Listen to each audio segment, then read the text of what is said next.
Park Historical Society and Museum. I don't think he put in a pitch for the museum, but I will. I think you'll have a great time if you go there. You'll be surprised by well, I didn't say you'd be surprised. I've been to a lot of local museums, and some of them look homemade. This does not look homemade. Thank you. It's a very well put together museum.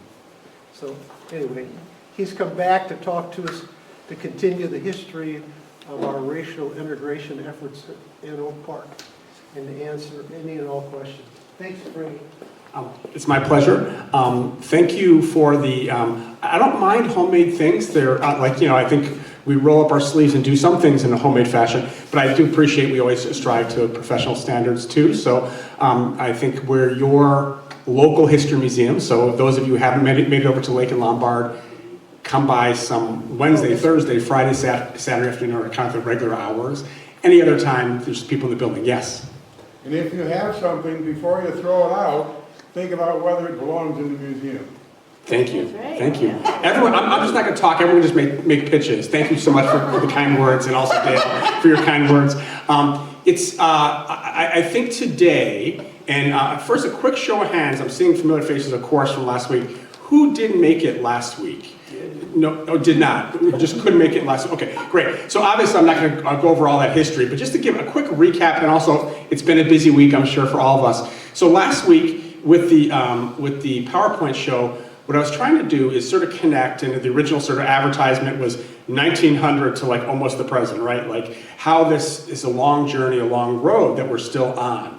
And in quick summary, last week, some highlights of our sort of community journey related to racial integration and more diversity and sort of fairness, a lot of those issues that were, equality, all those kinds of issues that society we're constantly grappling with in different ways. I think it's really important to know and to remember that there was an African-American church in Oak Park from 1905 until 1930, a physical building, a place, a community center. The fact that there were always black residents from the earliest days, and that even though Dr. Julian and his wife Anna Julian, also Dr. Julian, that their story was not a story that's just sort of this one exceptional moment. There's more of that whole continuous story of people in the community of goodwill, white and black, and really of all races, creeds, colors, trying to come together and build a community with some good things and some bad things through those decades. This church, actually the first congregational portion of this church, was really known in the 30s, actually for a 25-year period that they'd have a lot of speakers, African-American speakers, and kind of grappling with some of these American issues that, sort of pre the mainstream 1950s, 60s American civil rights movement, not a lot of communities were necessarily grappling with. So I think there's that kind of heritage here in this community. As I'm talking. So the way I sort of left it last week, and talking a little bit with Dale afterward, is what happened when there was a passage of the Fair Housing Ordinance in 1968, right? Like what literally led us from that point, that the community was building in the 50s and 60s, pushing back against the real estate industry, that specifically in the United States, and the local real estate board, was sort of turning a blind eye and sometimes being outright helping people who wanted to keep African Americans from buying property, from renting property. What was the pushback? And that pushback became the Fair Housing Ordinance, a very specific effort to change those, to make sure the local ordinance matched what was happening in the national level in terms of fair housing, that there would be no discrimination based on race, creed, color, etc., right? And it wasn't just white Americans excluding black Americans. Within that, there was very tangible examples of discrimination against Jewish people, for instance, right, in real estate. So the real estate market was, we all live in a place, those of us who live in Oak Park, right, crucial to who's going to live in the community, who's allowed to buy or to rent in the community, right? So then the turning with the passage of that ordinance, I think too many people have sort of made that magic, right? You pass an ordinance, and all of a sudden Oak Park is somehow racially integrated. It'll take a few years, but it's something that would happen. Well, let me just start from that point and sort of what people were really saying and doing. A number of examples I'll give, and I'm going to try to, unlike last time, where I sort of made a PowerPoint presentation and then maybe had time for a couple quick questions. I want to sort of leave a lot of time for questions, and some of you who've maybe experienced some of this history, lived through some of this community history, that you might be able to comment on it too and just bring us up to date kind of collectively what you think. So let's start right with the passage of the Fair Housing Ordinance in 1968. 5-2 vote, hundreds of people at the high school auditorium.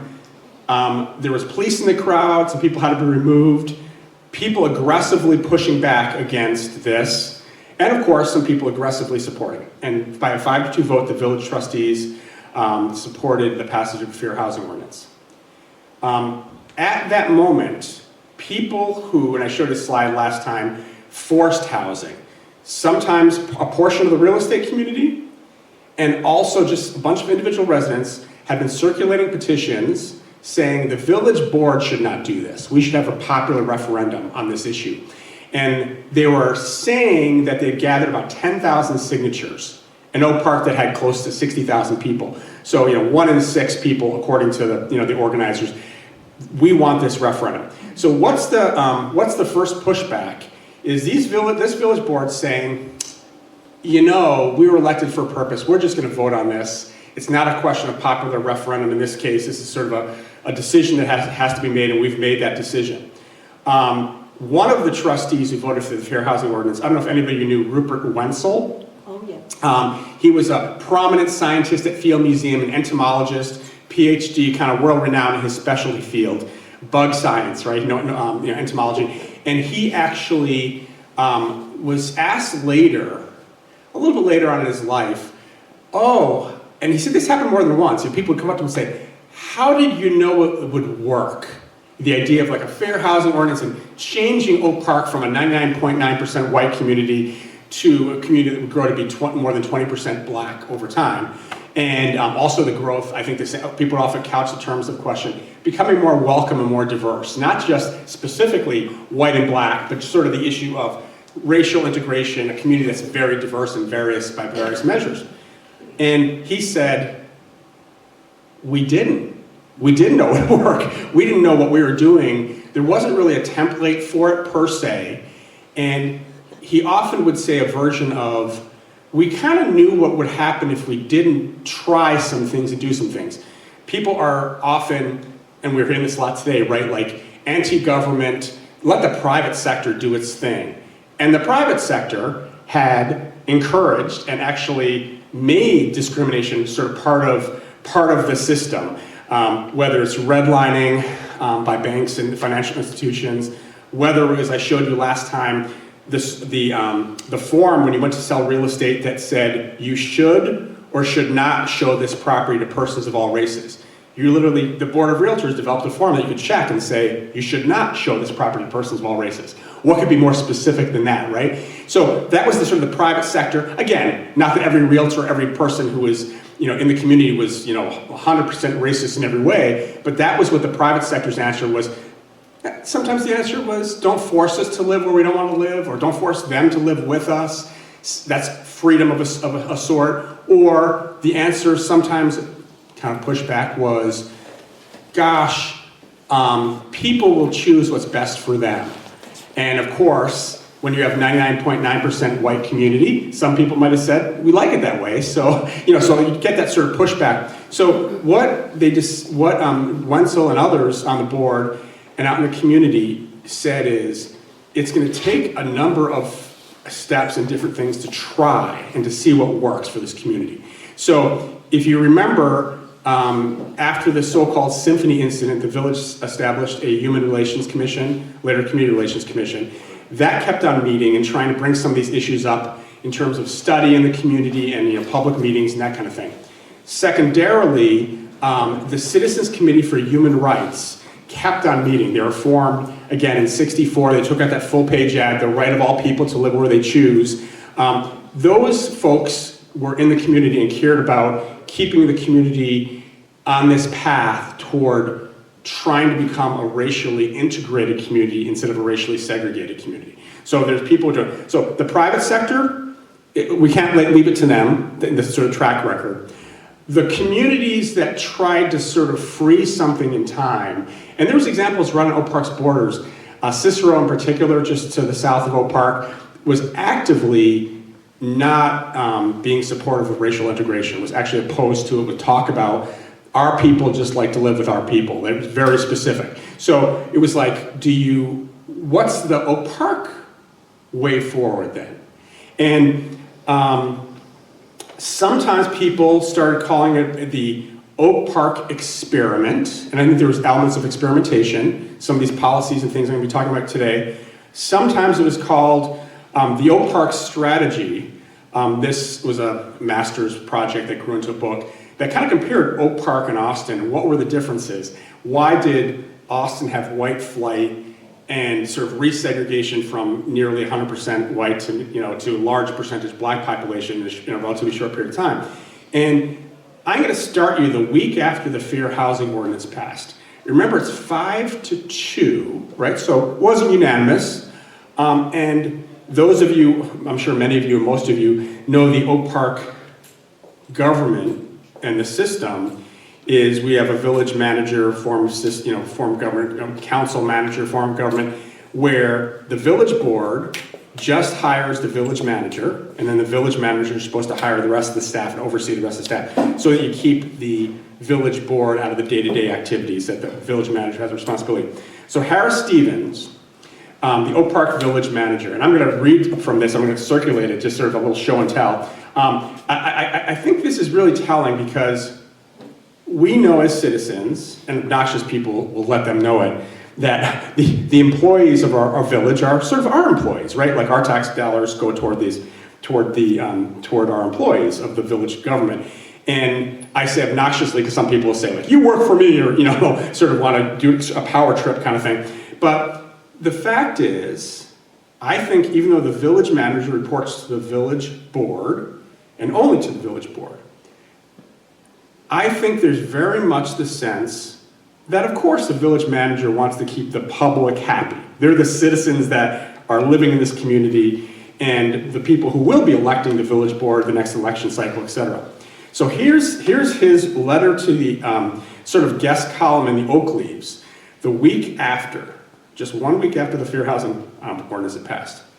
Oak Park seen thriving after housing law. This is the fun part, right? It starts off, tell it like it is, baby, tell it like it is. That's the way many of our young people communicate today. What they're saying is tell the truth, give us the facts, and don't say one thing when you mean another. And that's what I think is needed in Oak Park now, perhaps more than at any other time in the history of our community. So I'm going to tell it like it is. The question each of us has to answer is, what's going to happen to Oak Park now that there's a fair housing ordinance? And the answer is just as direct and simple. Nothing that we don't want to happen or won't let happen. So it was sort of saying, we've passed it, we're not looking back. Remember, people are still talking about a referendum. There's a next election cycle coming up, as there always is. Is this going to be an issue, or are people going to vote out who approve for this? The future of Oak Park is just as good and just as sound after the passage of the Fair Housing Ordinance as it was before the passage. The positive signs of the potentiality of Oak Park's future are abundant if we have the ability to observe rationally. Interesting, our village manager saying there's the irrational people who aren't, I'm going to go on and talk about, he basically talked about all the public investment, Oak Park is spending all this time, effort, and money. But if there is any citizen who doesn't believe in that future and wants to move, then let him move now, as quickly as possible. There are many other people, white and black, who do have confidence in the future of Oak Park and who do want to live here and raise their families because they know Oak Park and most of its citizens care. And that's telling it like it is. And I'll circulate if you don't mind now. And you can just pass around the room a little bit. Just some more stuff in there about the investment. So that's sort of one big official reaction. We passed something and we're going to do something about it and we're not going back. And the idea of this era of white flight in some communities in the Austin neighborhood, which was triggered by all sorts of factors. Outright racism by some, the real estate industry and individual realtors doing things like encouraging, essentially panic peddling, going up and down the block saying, all your neighbors are moving and those people are moving in. You know, there's a lot of reasons why people were moving out of these neighborhoods, et cetera. Some coming from the individual people and some coming from, you know, what was happening in the community and the real estate industry. And so basically, there's sort of a marker put down saying Oak Park's going to do something different. Now remember, in 1968, that article is published in the spring. There's probably the next 5 years, in particular, 68 to 73, certainly 68 to 78 would be even a better time frame, that next 10 years, when a lot of things are tried in the community. They bubble up through things like the Community Relations Commission, some various citizens commissions that were talking about ideas, and it was bubbling up from the village board itself and the staff itself.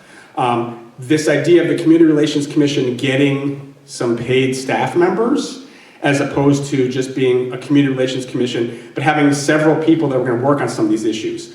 So right away after the passage of the Fair Housing Ordinance, in short order, the Village of Oak Park started to enforce that ordinance. So what did that mean? They essentially sued landlords who were not renting to minorities.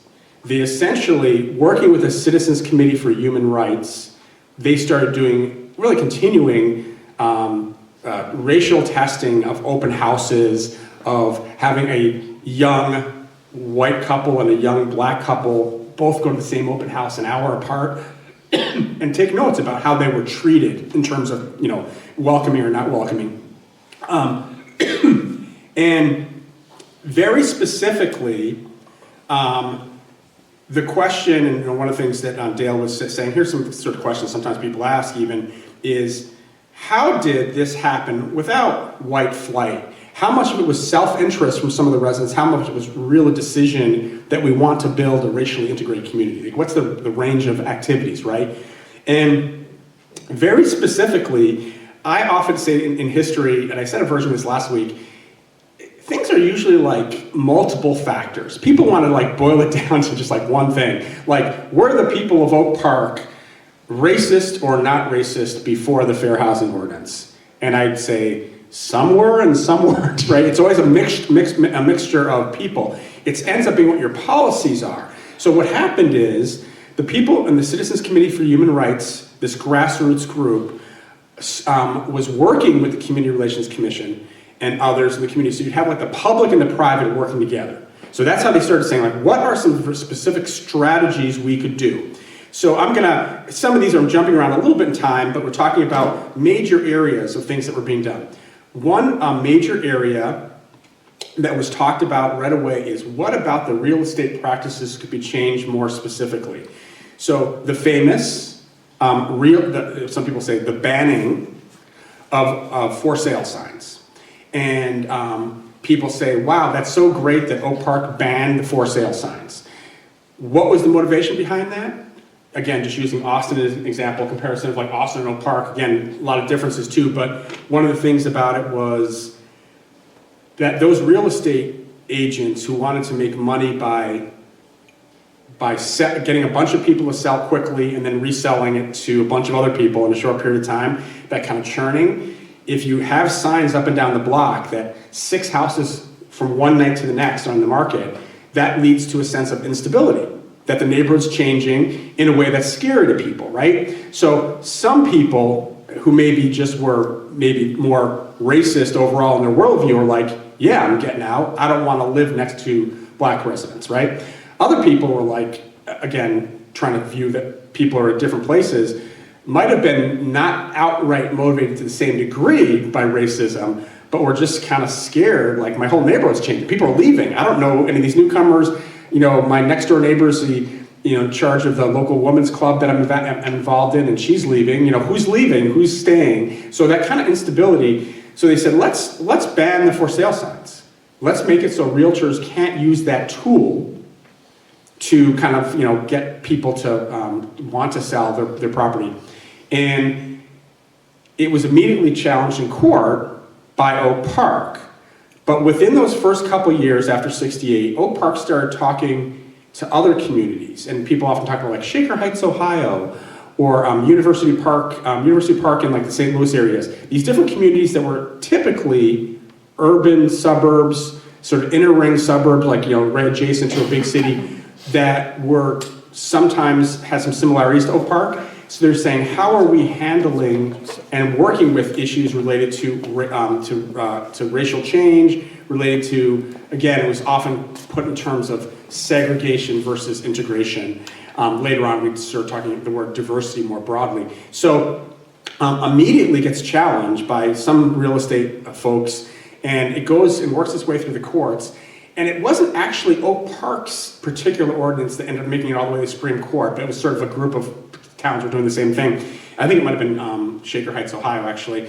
And the Supreme Court, when it got up to the Supreme Court level, said, wait a second. This is a free speech issue. You should be able to put something on your property. And so we're going to say you cannot ban for sale signs. So literally, the Supreme Court rules. And by this point, so we're talking about, this starts like the early 70s, the original idea of this ban. By the time it works its way up through the courts and comes back down, Oak Park, the village, Oak Park, the grassroots side of the village, had been working with realtors and saying, do you see how this is working? It's more stable than having this idea of like racial change being something that you're using in some sort of like sales technique or something. And so a number of realtors started coming around, and the board of realtors said, yeah, I know we oppose fair housing. We were among the people calling it forced housing. We're being forced to do something. Instead, let's embrace this. Let's use this tool. So we'll do this on a volunteer basis. So all of these years, the board of realtors and individual realtors just agree not to use for sale sign in the lawns of Oak Park, even though they're doing it in River Forest, right? Some of the same realtors. So this idea, like that was one of the more tangible changes. People started seeing something like that. Very specific thing. But it was much, much more than that.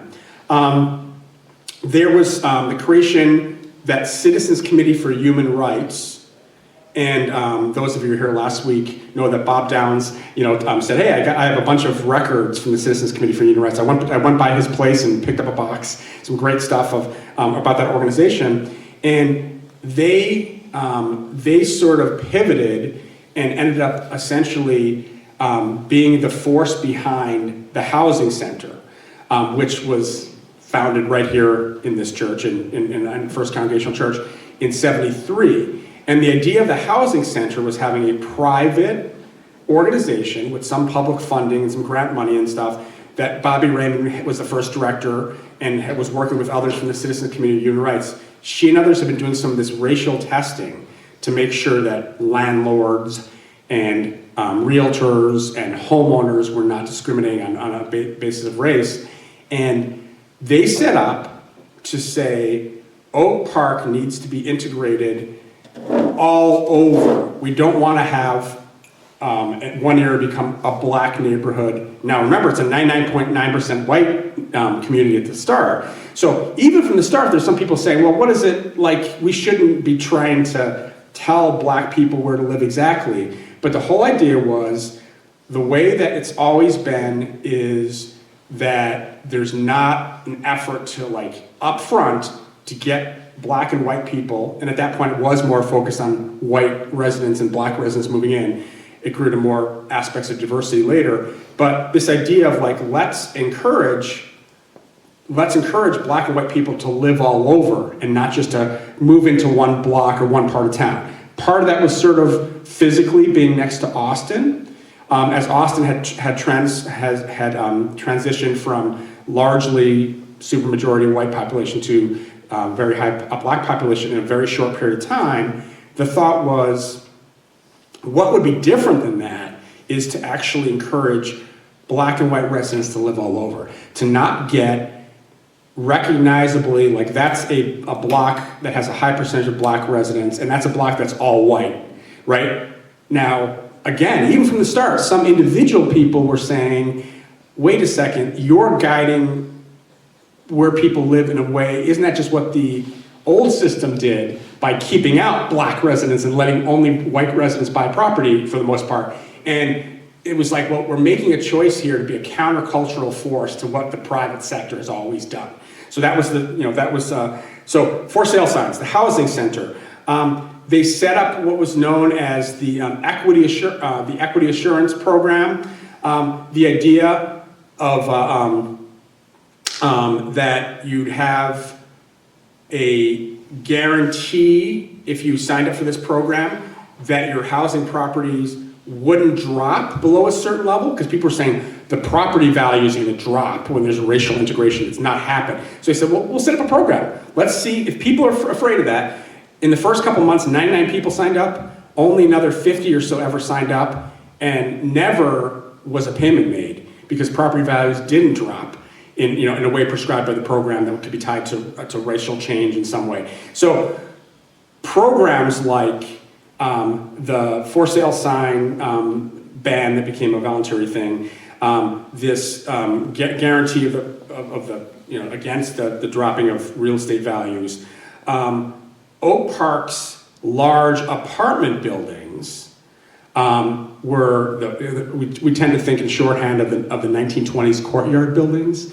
A lot of them were clustered along Washington Boulevard, along Austin, some other sort of major streets. And that had always been sort of the first point of entry to anybody moving to Oak Park, if they weren't able or willing to buy a house right away, is to move one of the apartment buildings.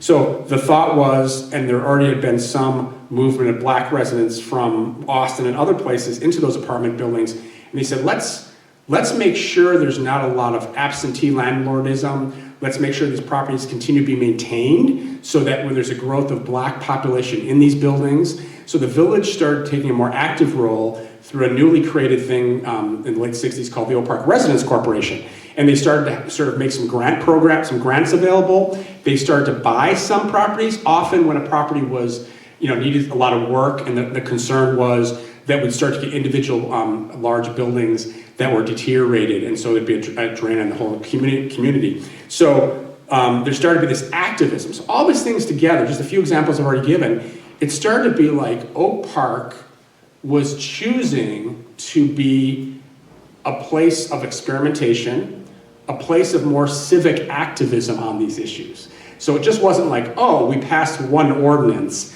but what follows from it? You have to enforce that ordinance, and then you have to look at some other, what are some issues related to the real estate market? What are some issues related to the apartment stock or the building stock, the housing stock generally? Oak Park was an aging community, which set aside from any issues related to race in the community, there was a question of maybe these inner ring suburbs, there's just too many infrastructure issues, there's too many costs associated. So if you notice in the thing I circulated, the Village Mentor is talking about millions of dollars invested in all of these different things. So it said, look, we're gonna have pride and look ahead and invest in this community so people can't say it's being disinvested in. So that also started to sort of spread to other things that weren't strictly about racial integration or those kinds of issues. Anything associated with the greater downtown Oak Park, the mall that ended up going in 1974 was part of how do we give a kick in the pants to our local economy. There's all the suburban shopping malls have opened up, and they're all taking shoppers away from Oak Park, and we're losing some larger stores in downtown Oak Park. So they created the mall as a way of closing off Lake Street, closing off Marion Street, creating kind of a pedestrian mall, right? Of course, 15 years later it was reversed, but the idea was at that time, in the 70s period of time, 5 years, 6 years after the Fair Housing Ordinance, is we have to be doing things. We have to be experimenting, again, using that word.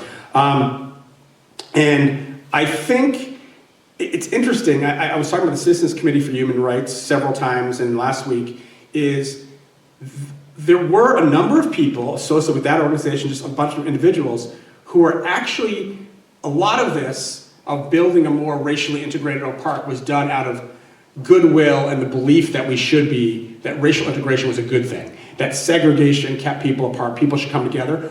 But It also was supported, I think, by some people who are just like, I'm afraid of Oak Park deteriorating if people don't invest in it, if there's too much white flight, even though some of those people leaving might be more racist than I am, and it's maybe good to have them gone, but if they're not replaced by people who have a goodwill toward racial integration and toward just Oak Park as a community. So the housing center with the village started advertising Oak Park as a racially integrated community, which it was becoming more so, but it wasn't yet obviously what it would become. So they're taking out ads showing, and I showed this last time, sort of racially integrated classrooms and showing groups of folks socializing that were white and black folks together, not just sort of saying, oh, we have this in the books, but are we really like living together? And I think in this period of time, the 70s, early to mid 70s, many of you know Sherlyn Reed, as she was hired by the Community Relations Department. She herself had just moved to Oak Park in 1968 with her husband and 3 daughters, and got involved as soon the president of the League of Women Voters, and very active in her kids' schools and the Girl Scouts and various other organizations.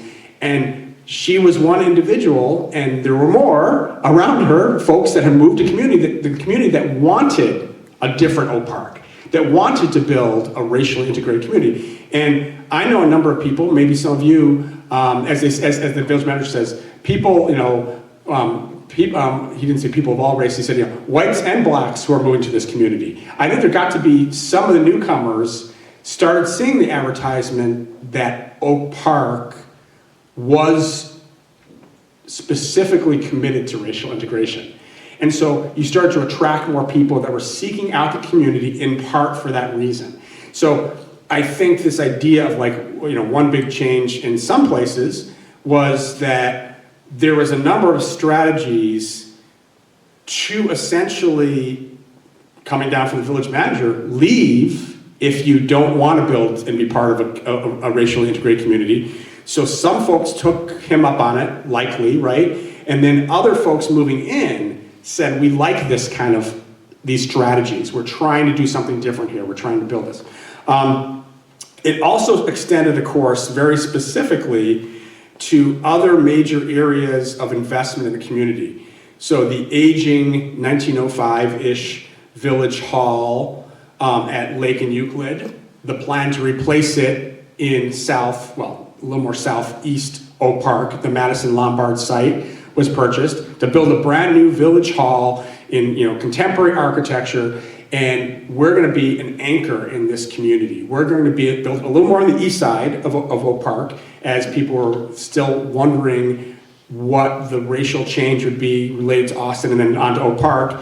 That investment happened. And then for education, there's a lot of discussion as nationally the talk about busing to avoid segregated schools, to try to integrate schools, how that was being pushed back by some people nationally. Oak Park said, over a period of years, some studies, and then decided to create the 2 junior highs so that there would not be one individual elementary school, because at that point it was 1st through 8th grade, every neighborhood school. The thought was, let's create 2 junior high schools so that we can sort of have students come from different parts of town at the junior high level as a transition to the high school, so that you wouldn't just have maybe this one elementary school would be, by school becomes a super high percentage of black population because there are more black folks that moved into that part of town. So the idea was trying to make it so that there's actually really trying to plan out racial integration, not just sort of seeing what happened.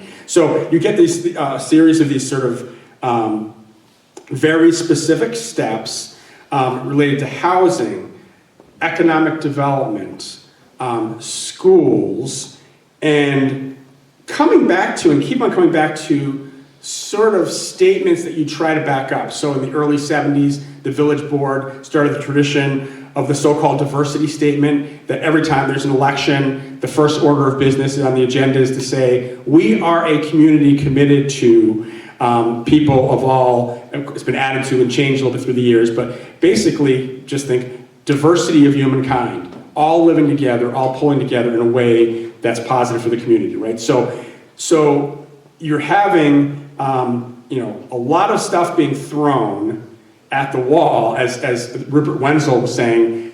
We were experimenting. We didn't know exactly what would work and what didn't work, what wouldn't work or wouldn't work as well. But the idea of trying to do more than one thing, not just to say, we're on the record for saying that fair housing is important, isn't that great? And I think a lot of communities did that during the time frame. So I think Oak Park, we don't want to say we did everything right, of course, but I think a lot of communities just said we did it. Or sometimes Oak Park says, well, we did this, but what's the next thing you're going to do? What's the economic, what are the economic issues faced by a downtown that is losing a lot of businesses to the suburban malls? Let's do something about that, because it's not just purely everything we're doing is tied to the race of folks living in the community or tied to racial integration, but also the healthier the community is by different measures, the healthier it's going to give an environment so that racial integration is more possible. Another category of things that were being done, that again, all of this wasn't like laid out in some master manifesto by the village board. At the same time, there was a lot of attention to Oak Park's cultural heritage. 1968, the Historical Society was formed. In the creation of the Franklin Wright Historic District, because the National Register for Historic Places had been created, the sense of who are some interesting people who've lived in this community that we should tell stories about, what are some interesting and important buildings like Pleasant Home or the Franklin Wright Home and Studio that should be preserved, and maybe we could grow a tourist business in this community. So it's like when we talk about these issues and thinking about the second week versus laying out sort of like a timeline story, it's the legacy of some of the things I'm saying are still here today, right? We're still looking at how and why and what's the best way to encourage maybe diversity of all types. So after this initial era in the 70s, by the 80s, you start to get, certainly, and then it's the 90s, a lot of people in Metro Chicago are thinking of Oak Park as a racially integrated community, or at least more racially integrated than some. And it starts to encourage the movement of gay and lesbian residents to the community. They're open, they want to have a diverse community. And so this is not just one thing we're talking about, not just race, it's what's making the community open and reflective of sort of all society. So I think at this point, I was going to stop for a second and sort of say, and one of the things I had said to Dale is, so tell me, anything I've said so far, do you have a personal experience with it? Do you think, push back on something I've said, that you had a personal experience and something didn't work, or something? Does anybody want to jump in and do that before we run out of time today? Any thoughts? Sure. Yeah. I first heard about Oak Park, let's see, it'd be in the late 70s. When did the Supreme Court decision get made? I think it was like 77, 78, something in that, yeah. Which So about Supreme that Court? time. Huh? The U.S. Supreme Court, all the way up. The Supreme Court. I heard that story. I know nothing about Oak Park. I don't know that Frank Lloyd Wright lived here. I didn't know they were doing racial integration. All I knew was they wanted to ban for sale signs. And I said, well, that's not very progressive. Why would they do that? So I came to Oak Park a few years later and learned about it. That was my first experience. And then in '83, we bought our first house in the 1100 block of North Humphrey. And I remember going to bed that night. We had one child. And I said, what did I do? I'm one block from Austin. By now I know a little bit about the area. And we had to make a decision. We didn't have to make a decision, but we did make a decision. We said, are we going to get this equity guarantee? We didn't. I think it cost $500 or something. I didn't want to. I guess I was too cheap. Well, I'm just telling you, I came here unaware. I came because it was close to the city. I didn't want to commute a long ways. So, but immediately Before I got here, I knew there were issues because of the for sale sign story went national. Yeah, well, I think that's actually a real, and somebody else can chime in on this too, but one of the things I brought is, and if I'll try to cut out a little early so those of you, because we're going to have a hard stop at quarter till, is a 3-ring binder, one of 2, that was given to us by the daughter of Vernette Schultz, who was a village trustee. But Vernette Schultz also had a background in public relations. And so the housing center and the village proper really started marketing Oak Park in a different sort of way. So all the things I've told you were, let's not let other people define us. Let's define us as a community. So again, I'm not here to say, and I don't believe in history that glosses over any difficult things. I mean, I said last time, here's an example of Oak Park being welcome to early black residents, and here's some pushback, some actual violence in several cases. But was it the whole community? It's always this sort of splitting of who's going to be the next person up to define the community better. And I think the village of Oak Park started to say, Oak Park, our new identity is this progressive, experimental community.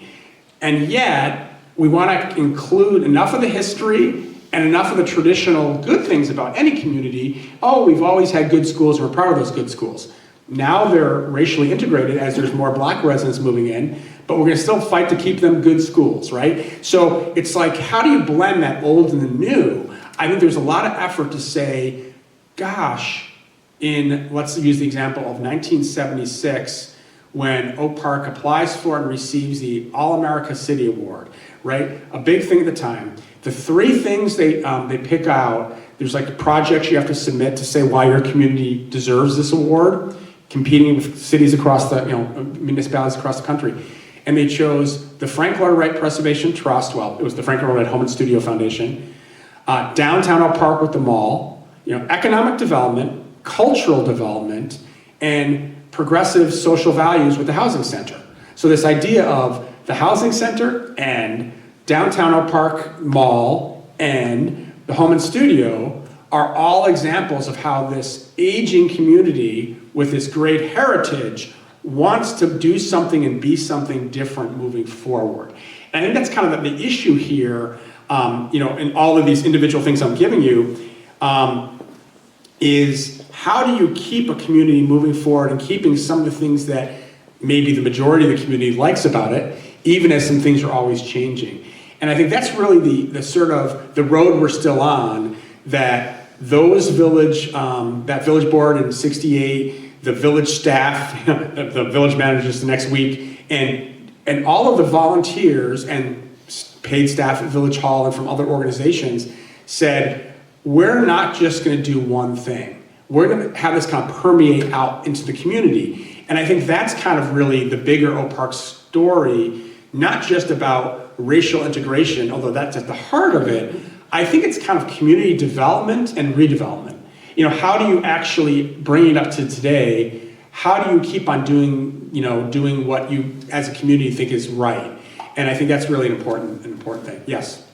I wanted to be sure not to forget that in the late 60s, early 70s, there was an urbanologist at the University of Illinois Chicago, I believe, whose name was Pierre Deverse, who repeatedly wrote Oak Park Hall. Devise, that's what he said. Who wrote Oak Park Hall, predicting rapid racial turnover, and that the same would occur all through the western suburbs, all the way to the tri-state tollway. And we fought that notion as hard as we could. If I'm sure there were people in Oak Park who, if they could have gotten Pierre Deverse in a dark alley, he'd come out bloody. I want to follow up on that I love what you're telling, and everything you've said is true. but I don't want people to think it was a big glamorous thing. That this was this wonderful progressive idea, and everybody, you know, the few people who didn't left and everybody else fell into line. It was a lot of work. It was at the granular level, at individual people in their homes who were worried, as you said, and working with block by block, trying to talk to people, going to houses, you know, volunteers, going because for sale signs were popping up like tulips in the spring. And people would get up in the morning and they would see 4 new signs, and they would think, well, hell, I got to get out of here, you know, before I lose my housing value. And I just want to say one particular thing about one of the things that was unique, well, I don't know unique, it was lucky for Oak Park that our local real estate board was made up by local people who owned property in Oak Park and River Forest. They were local people, they were not from the outside. And when the for sale sign ban was struck down, they could see, first of all, they fought it in the beginning, the real estate community, because this was our main way of advertising housing that was for sale. And I myself thought, well, you dopes, if you take those signs away, they have to go to you. They can't know what's there. But they didn't see it that way to begin with, but they quickly came around to understand that this actually was a pretty good thing, because people had to go to the real estate people in order to know what was for sale. But the other part was they themselves owned property in Oak Park and River Forest, and they also did not want to lose their investments. So they began, and there was a long, Jean's law partner was worked with the real estate board to train them in what was legal and what wasn't legal, and what you could say and what you couldn't say, and all of those kinds of things. But the local real estate board turned out to be our friend here, and they bought in. Well, I think that's also, I think that's a really, two points you've made, I'll just build on really quickly, is when I'm up here and last week trying to tell stories about, about Oak Park history or any kind of history, you kind of end up distilling down a lot of things happen to kind of a smoother narrative than happened, right? Life is always a lot more like this. Like that Pierre Devis sort of idea, he was actually parroting real studies and real reality that there had been racial change, white flight from as black residents moved into a neighborhood. A lot of racism, a lot of redlining and actual like practices that would like support that happening. And he was sort of like, you say you're gonna be different, but I've never seen it in other places. So that made Oak Park, when it used the adversity of somebody saying your community is, in flipping and saying, you say it'll be a decline if it becomes more racially integrated. We're gonna try to have a new outcome where we welcome black residents moving in as neighbors, just in a more gradual way, not in this sort of white flight mentality. Now, it's so funny, people were like, Sherlyn Reed was saying to me at one point, it's like, wait a second, you're worried about there's gonna be like massive change in your community, don't sell your property and run. Like, be part of the community, welcome your black neighbors that move in. And like, as she would say, also, I think I said this story last week, she'd be like, there's a lot of black folks like me that you'll meet, and they'll be your neighbors, and you'll know them. And you have to change, if somebody was themselves raised in a way, or their own beliefs were racist, how do you change that? Some people run and they leave the community, and it's not this community's issue anymore, it's still society's issue maybe. But not that everyone in Oak Park became enlightened on racial issues, but I think there's that blend of some self-interest you're talking about. Like, if we want to be people of goodwill and we really want to have a more diverse community and a racially integrated community, but we also want to preserve and increase our property values over time. What are different strategies that maybe will all get us to a place, a better place? You know, a community that you know, you have your diversity in terms of race growing over time, but it's not that instability, that change that scares people of all backgrounds and all, you know, interest level. Nobody wants to move into a place that seems like it's very unstable somehow. And so I think that's kind of one of the things, this solidity and pushing back at somebody, using the negative, you know, you're going to have this racial change, then the community will somehow deteriorate. No, we'll show you. And eventually they invited him back years later and again and said, oh, I guess I was a little bit wrong. It looks like some of these strategies you used worked. And I think that's kind of like how I was talking about, like, you know, all of these news clippings. The reports of Oak Park's demise are exaggerated. Exactly. That kind of thing, like saying, no, like, we're still a good place. Now, personally, my wife grew up in Oak Park, graduated from the high school in the early 80s, and she has friends who live out the far out suburbs, like, how's Oak Park these days? There's that sort of like, oh, no, I like this community, I live here, right? I'm raising my daughters here. But like, there is that's what you're also competing with, people, some of whom actually did leave Oak Park or leave this area because of fears of racial change or because of maybe outright racism in some cases, didn't want to be part of that. So it's much messier than, to your point again, all of these stories are very messy because anything I say, you could have an example that backs me up and an example that, well, that's not how I saw it. And so I'm just trying to give you some of the major sort of milestones along the way that are generally agreed upon and were, you know, out there. I really wasn't trying to push back on anything you said. Sure. But telling it 30 and 40 years later, it smooths out some of the edges, at which you can't talk in 40 minutes without doing that. I just want to say that there is a granular level at which things happened. We didn't know, well, we didn't come here until 69, but nobody knew how to do it or what to do. You would take step A, and then that would teach you something, and then you would take step B, that would teach you something, you would take step C, and sometimes you took step C, D, and E all at the same time. So it was,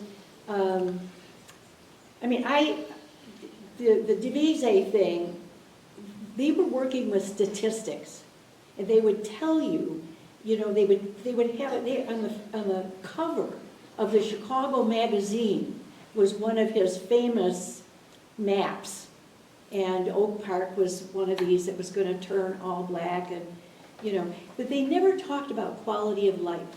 They never talked about what it was like to be here. And the people who were writing these things almost never came here to look. They just looked at pieces of paper that had numbers on it. So we were always fighting back against that. And Sherlyn, she would have, reporters would come. And she would have training sessions for us. And we would never, ever talk about numbers. That was verboten. No numbers. Anytime they said, how many numbers, you would say, our schools are fabulous, here's where they rank, blah, blah, blah, or whatever. You know, you would always come back with a story about Oak Park, about something, and never talk about numbers, because numbers were scary. Yeah, I think all these things, now, jumping up to the present even as we're running out of time this morning, is this community, like all communities, is constantly, what's the next thing you're going to do, right? Mm-hmm. What's the next issue? I think we went into, for so many years, as the black population was growing, and it's like, oh, it reflects kind of the national percentage of black folks in the population. Oh, it's more than the national, you know, we are more racially integrated than a lot of communities.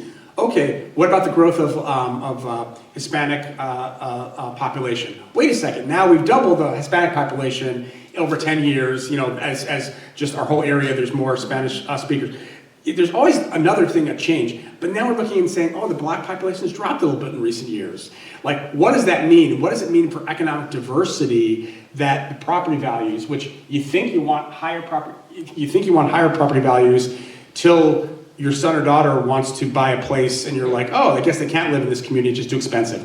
Or the apartment rents are too expensive or whatever. So I think we, like a lot of the good things that some of you were working on back in the 60s and 70s before I was in the community at all, the reality is that what is the next thing and what's the next consensus that we're building. We have another village election coming up. What are some of the issues? A lot of talk about affordable housing, a lot of talk about how can we continue to build a community that's welcoming to more, and it's more an ongoing issue. What about the legacy issues? This recent debate about the village putting money in the budget toward the Percy Julian house. But what exactly will that look like? Is that is that something that's going to turn into a museum related to Dr. Julian? Is it what will that look like if that moves ahead? Or so all of a sudden Dr. Julian, who was like a historic figure who still lived here, and his family, his daughter still lives in that house.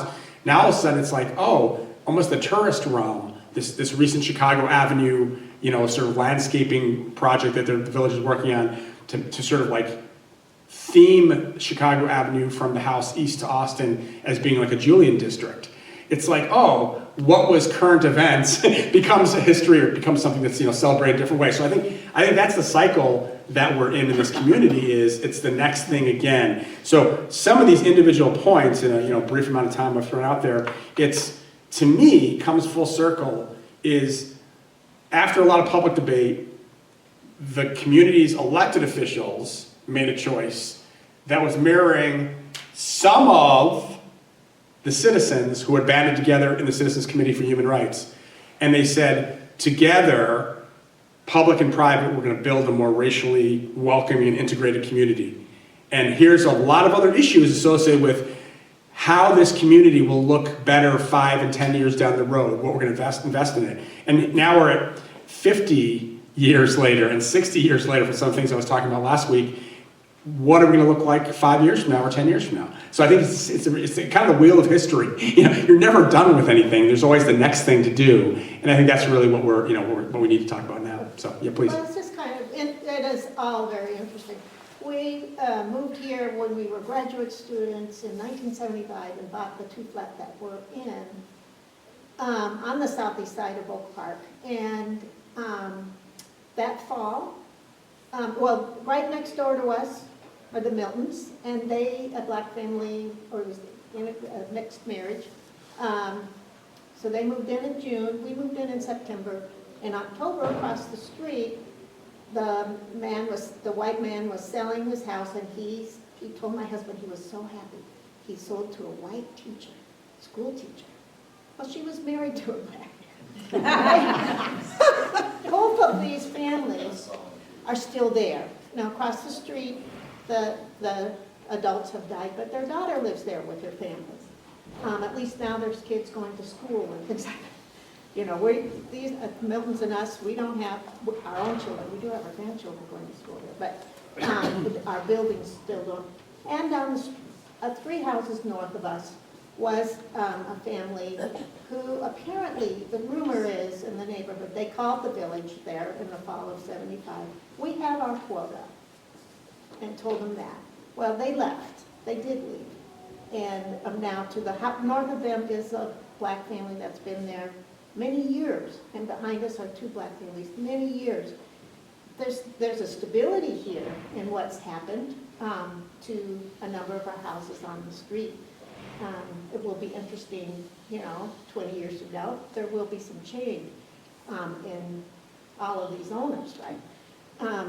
But we experienced it kind of on the ground. So then when we bought the house with a group of students, and eventually everybody but us left, and we were going to rent the apartment, the housing center was absolutely wonderful, because we were green in how to rent, how to judge people, how to do everything. They did a lot of training, and they were very supportive, and we always had good tenants through them. Right now, our son lives upstairs, so we're not. But it was really on the front end of this that we experienced it, and it's a great neighborhood. It's my horrible job to throw water on the fire. I do want to thank, I didn't come until the 80s, I want to thank the people who did the work before I got here. I want to thank Frank for keeping the story alive. Yeah. I will tell you that at the end of March, the Armstrongs will be back up in front telling their part of this story. in adult ed. There is a correction about what's going to happen next week. If you look at the bulletin this morning, it says Frank's coming back next week. I've overstayed my welcome, so that We worked very hard to get the announcements right, but it's not right this week. So next week, one of our own church members, Dr. Philip Bowman, if you don't know him, I wouldn't be shocked. He's kind of quiet. He is a professor of Jewish history at the University of Chicago.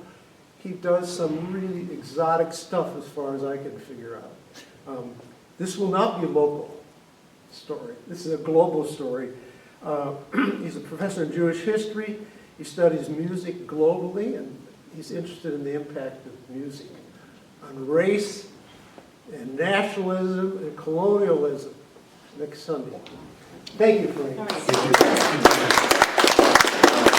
if you have a minute, you can take a look at some of these things up there.